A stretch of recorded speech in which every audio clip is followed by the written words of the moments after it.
Heading लगाइए metaphase, metaphase METAPHASE।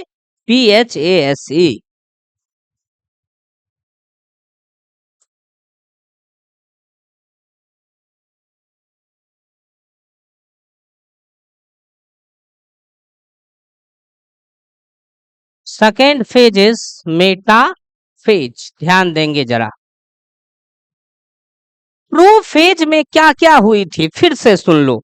सबसे पहले सेल के न्यूक्लियस के अंदर जो क्रोमेटिन नेटवर्क था वो कंडेंस होने लगा था, और कंडेंस होके क्या बनाने लगा था, क्रोमोजोम। जो क्रोमेटिन नेटवर्क था, जो धागा था, जिसको न्यूक्लियो प्रोटीन फाइबर भी बोले थे, जिस धागे में डीएनए था और प्रोटीन्स था, वो धागा और दूसरे दूसरे प्रोटीन्स की मदद से कंडेंस होने लगा, एक जगह इकट्ठा होने लगा, और वो अब क्या बनाने लगा, क्रोमोजोम। इस प्रक्रिया की शुरुआत प्रोफेज में हो गई थी, लेकिन ये प्रोसेस कंप्लीट नहीं हुआ था। अब ये प्रोसेस कंप्लीट हो जाएगा, यानी पूर्ण रूप से क्रोमेटिन नेटवर्क कंडेंस हो जाएंगे, और कंडेंस होकर के क्या बना लेंगे, क्रोमोजोम का निर्माण कर लेंगे। तो पहला पॉइंट हम लोग क्या लिखेंगे, क्रोमोजोमल कंडेंसेशन कंप्लीटेड। क्रोमोजोम का जो कंडेंसेशन हो रहा था वो हमारा क्या हुआ है, कंप्लीट हो गया है, पूरा हो चुका है। जो क्रोमोजोम का कंडेंसेशन है वो कंप्लीट हो चुका है, वो पूरा हो चुका है। क्रोमेटिन नेटवर्क, जो क्रोमेटिन नेटवर्क था, जो धागा था, जो जाल था, क्रोमेटिन नेटवर्क जिसमें कि डीएनए और प्रोटीन उलझी हुई थी, completely condensed to form chromosome. पूरी तरीके से वो कंडेंस हो गया और क्या बना लिया है बच्चों, क्रोमोजोम बना लिया है, क्रोमोजोम का निर्माण कर लिया है। क्लियर है मामला। अब ये जो क्रोमोजोम बना है कुछ इस तरीके से अब ये क्रोमोजोम तुम्हें दिखलाई देने लगेगा। ध्यान दिया जाए, देखो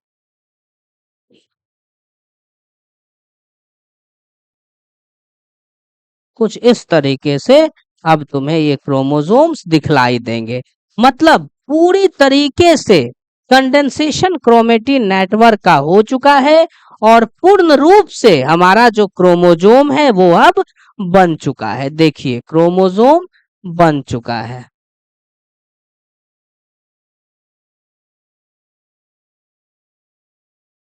ये देखो,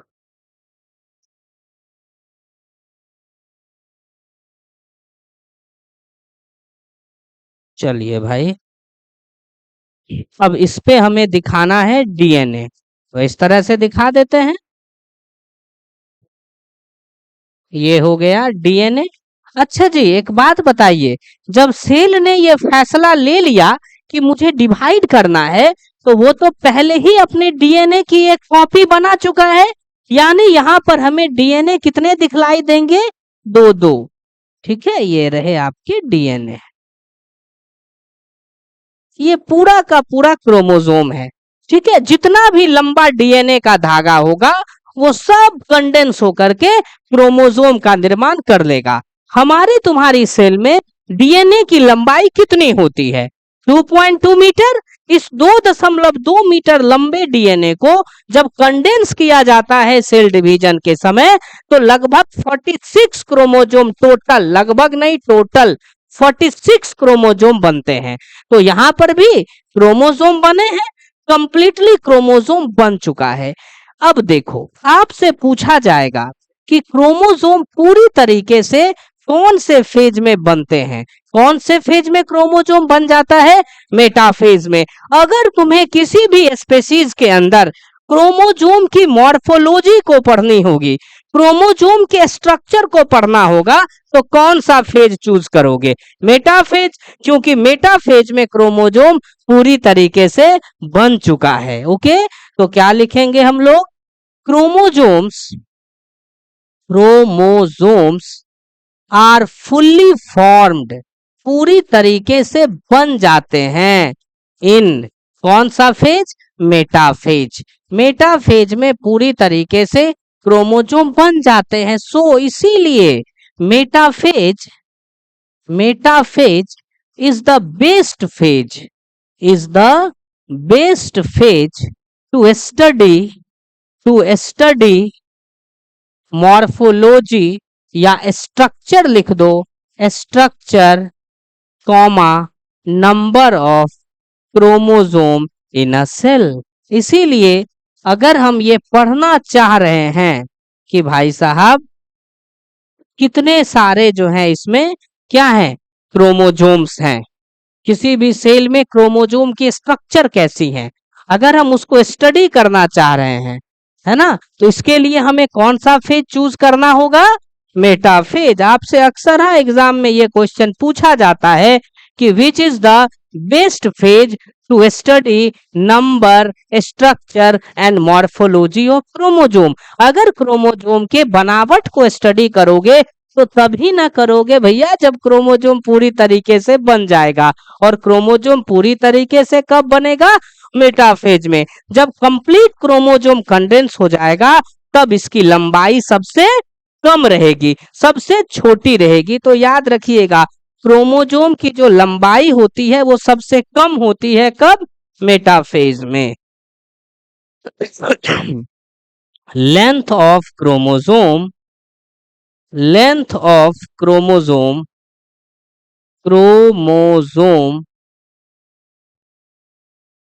is shortest in metaphase. Metaphase में क्रोमोसोम की जो लंबाई होती है वो सबसे कम होती है।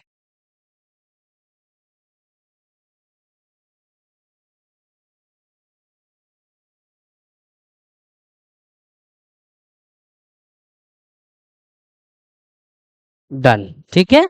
अब देखा जाए ये जो दो स्ट्रक्चर तुम्हें दिखलाई दे रहा है, ठीक है, ये वाला और ये वाला, इस दोनों स्ट्रक्चर को क्या बोलते हैं, ये दोनों बाहें क्रोमोसोम की है, इसको हम लोग नाम देते हैं क्रोमेटिड्स। क्या नाम दे देते हैं, क्रोमेटिड्स। ये वाला पार्ट और ये वाला पार्ट क्या एक ही क्रोमोसोम का हिस्सा है, हाँ एक ही क्रोमोसोम का हिस्सा है। So they are called sister chromatids.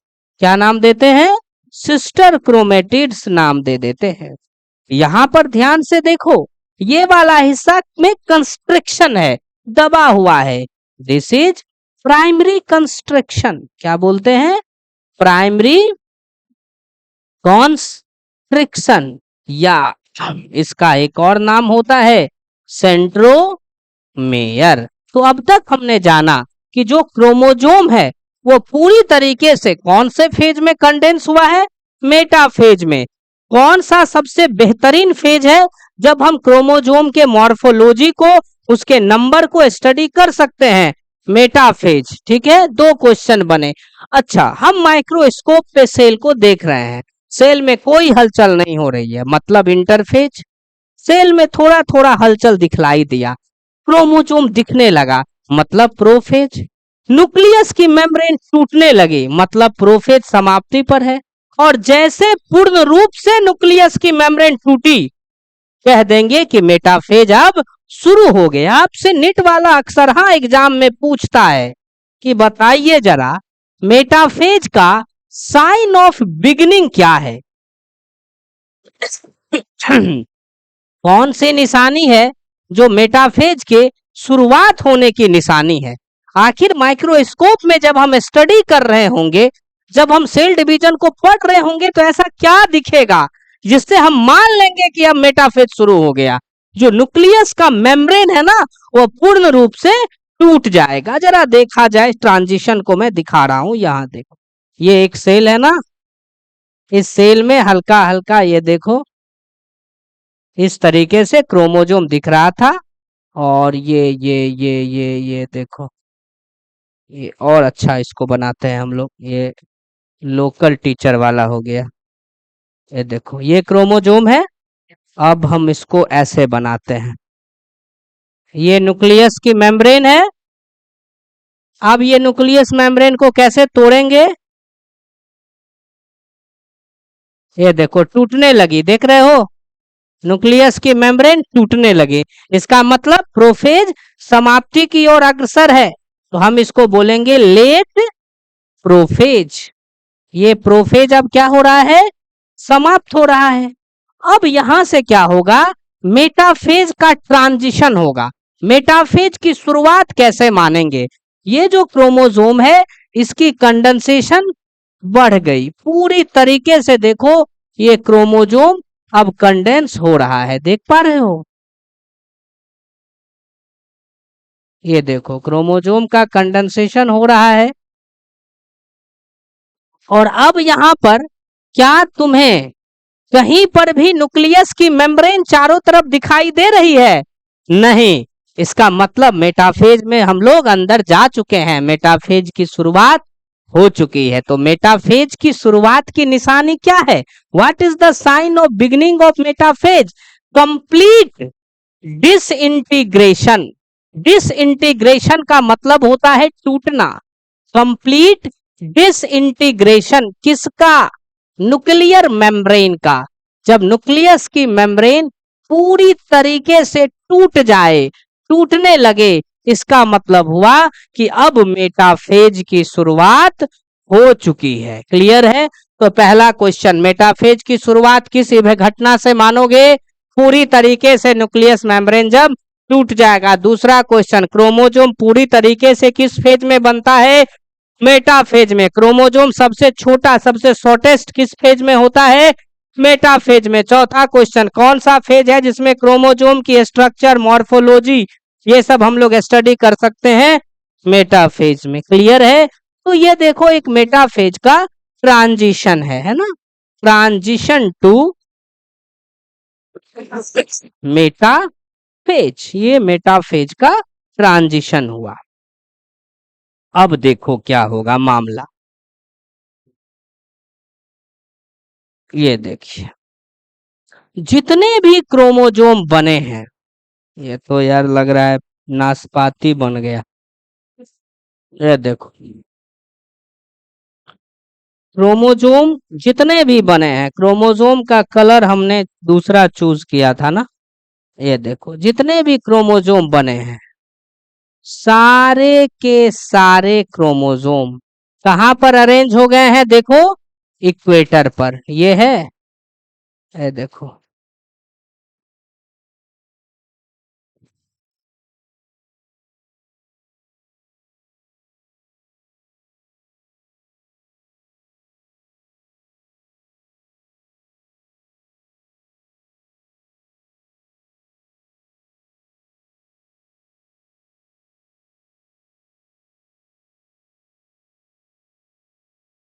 ठीक है, ध्यान देना जरा। क्रोमोसोम हमारा पूरी तरीके से बन चुका है, बन चुका है ना। डीएनए भी मैं दिखला देता हूँ, क्रोमोसोम पे नहीं दिखेगा इससे, कौन सा कलर ले, ब्लू ले लो, आराम से दिख जाएगा। ये देखो ये डीएनए, एक ये डीएनए, एकदम प्रेम से समझो, ये देखो ये डीएनए, एक ये डीएनए, डन, ठीक है, क्रोमोसोम बन चुका है। ये मैं दो क्रोमोसोम लेके दिखा रहा हूं, हमारी सेल में 46 क्रोमोसोम होगी।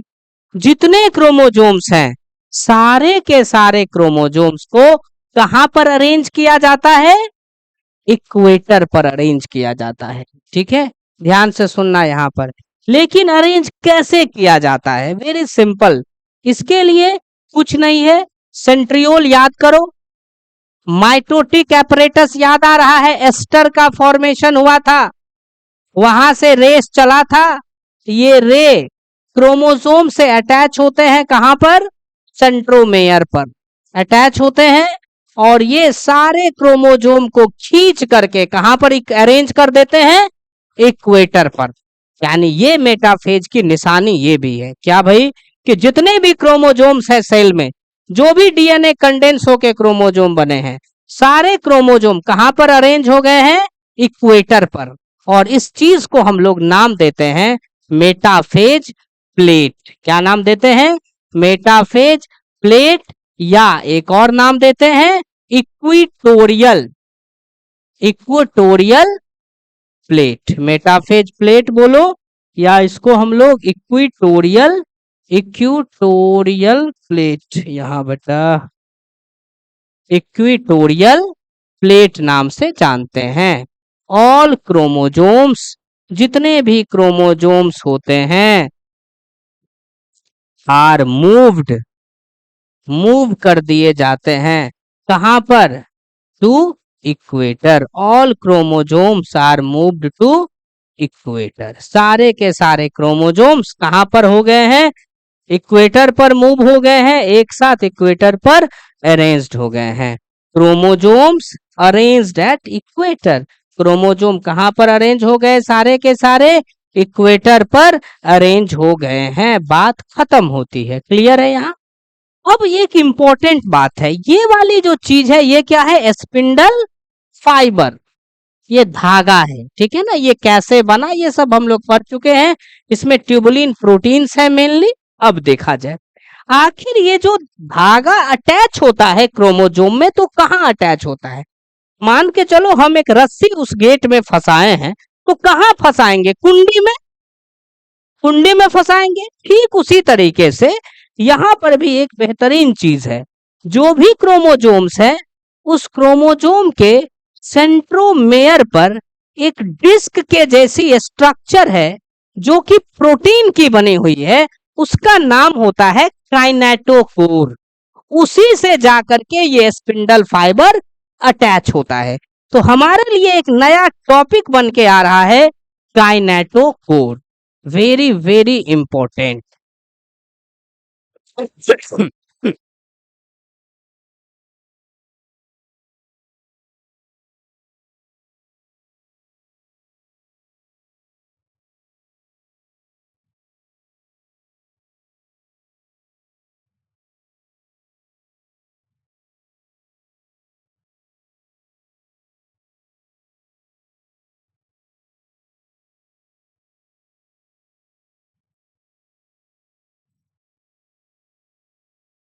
ये और ये यही है ना।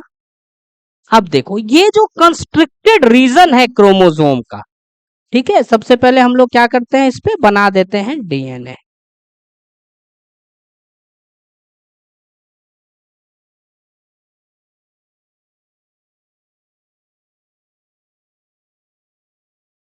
डन, ठीक है। ध्यान देना जरा इस चीज पे एकदम अच्छे से। देखो जरा, ये जो कंस्ट्रिक्टेड रीजन है ये हमारा क्या कहलाएगा भैया, ये तो हमारा कहला जाएगा क्या, काइनेटोकोर से पहले इस रीजन को क्या बोलोगे, सेंट्रोमेयर।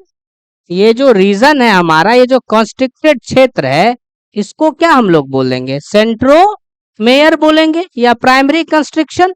और उसी सेंट्रोमेयर में डिस्क शेप्ड स्ट्रक्चर है जो कि प्रोटीन की बनी हुई है, उसको क्या बोलेंगे, काइनेटोकोर। पूछता है तो क्या है काइनेटोकोर, डिस्क शेप्ड, डिस्क के जैसी बनावट स्ट्रक्चर है। डन। किसकी बनी हुई है, प्रोटीन की, लिपिड की, कार्बोहाइड्रेट की, किसकी, प्रोटीन की बनी हुई है। क्या करती है, कुंडी का काम करती है। जब धागा आता है इसी काइनेटोकोर से फंसता है। क्लियर है। तो सर्व एज अटैचमेंट साइट, जुड़ने की जगह देता है, attachment site to spindle fibre, attachment site to spindle fibre, ठीक है। ड्यूरिंग सेल डिवीजन या डिवीजन ऑफ क्रोमोसोम, जब क्रोमोसोम का बंटवारा होगा, जब क्रोमोसोम को बेटा जी बांटा जाएगा, है ना, तो उसको बांटने के लिए यह एक जगह देगा, यह एक साइट देगा। क्लियर है।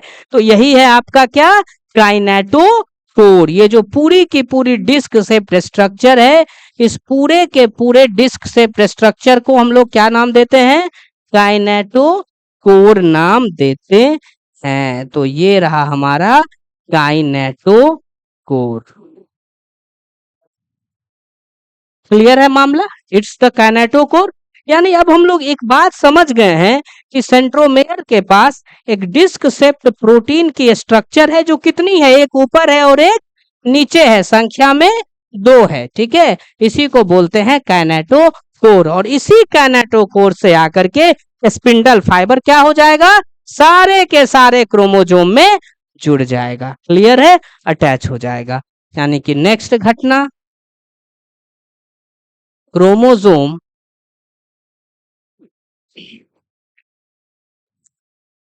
स्पिंडल ना, spindle fibre gets attached to the chromosome through, किसके थ्रू बता दो जल्दी, थ्रू किसके थ्रू, काइनेटोकोर, थ्रू काइनेटोकोर के थ्रू ये क्या होगा, अटैच हो जाएगा, जुड़ जाएगा। क्लियर है ये मामला। अच्छा, यहां पर एक और बात देख लो, ये सेल है, क्या कर रहे हो बेटा,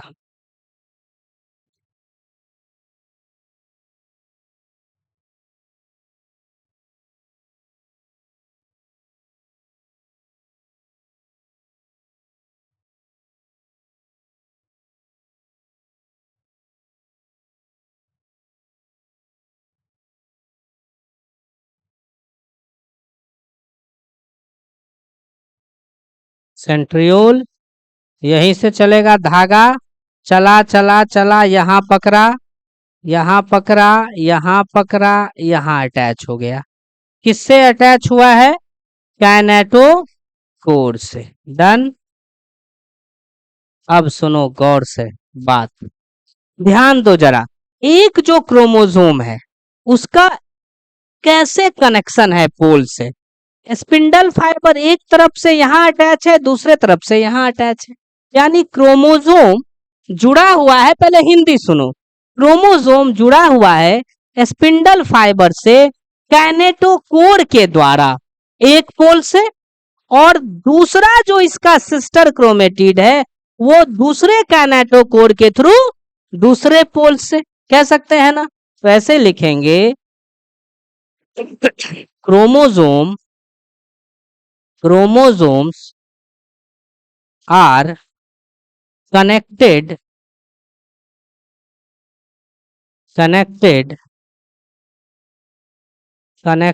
by spindle fiber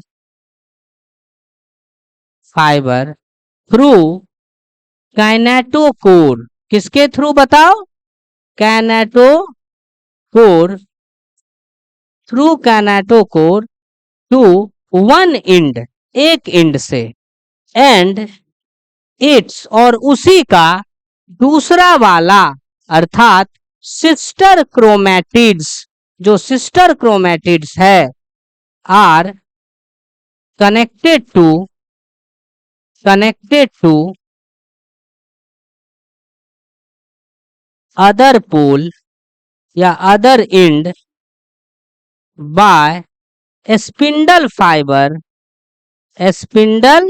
fibre through other kinetochore, जो दूसरा काइनेटोकोर है उसके थ्रू। अब इसको हम लोग ना एक काम करते हैं, सिंगुलर में कर लेते हैं, क्रोमोजोम यहां रहने दो। ठीक है, एक chromosome is connected by spindle fibre, किसके द्वारा, काइनेटोकोर के द्वारा एक एंड से, जबकि उसका दूसरा sister chromatid is connected to other pole, इसका जो दूसरा सिस्टर क्रोमेटिड है दूसरे पोल से जुड़ा हुआ है, किसके द्वारा, स्पिंडल फाइबर के द्वारा, किसके थ्रू, काइनेटोकोर के थ्रू। समझ में आ गई बातें। तो यही सारी घटनाएं जो हैं मेटाफेज में होती हैं। समझ में आई बात। शुरू से चलते हैं मेटाफेज में। पहला पॉइंट, पहला क्वेश्चन ध्यान देंगे, मेटाफेज की शुरुआत कैसे मानेंगे, हम कैसे समझेंगे कि मेटाफेज शुरू हो गया। जो न्यूक्लियर मेम्ब्रेन है वो पूरी तरीके से डिसइंटीग्रेट हो जाएगा, वो पूरी तरीके से टूट जाएगा। अगर पूरी तरीके से टूट गया इसका मतलब है कि मेटाफेज की शुरुआत हो गई। पहला question, complete disintegration of the nuclear membrane is the beginning of metaphase. दूसरा क्वेश्चन, जो क्रोमोसोम का कंडेंसेशन था वो पूरी तरीके से कंप्लीट हो जाएगा, क्रोमोसोम बन जाएगी, यही वो फेज है जिसमें क्रोमोसोम की स्टडी करेंगे। दूसरा question, best phase two study the morphology and number of chromosome, metaphase. इसी फेज में हम मॉर्फोलॉजी और क्रोमोसोम की स्टडी करेंगे। तीसरी बात, सारे के सारे जो क्रोमोसोम्स होते हैं इक्वेटर पर अरेंज हो जाते हैं। चौथी बात, कैनेटोकोर क्या होता है, व्हाट इज कैनेटोकोर? डिस्क के जैसी प्रोटीन से बनी स्ट्रक्चर है जहां पर स्पिंडल फाइबर धागा जाकर के अटैच होता है, दैट्स द कैनेटोकोर। इतनी कहानियां आपको मेटाफेज में याद रखना है, इसके अलावा कुछ नहीं होने वाला है, ठीक है। नेक्स्ट शुरू करते हैं एनाफेज। इसको उतारो पहले।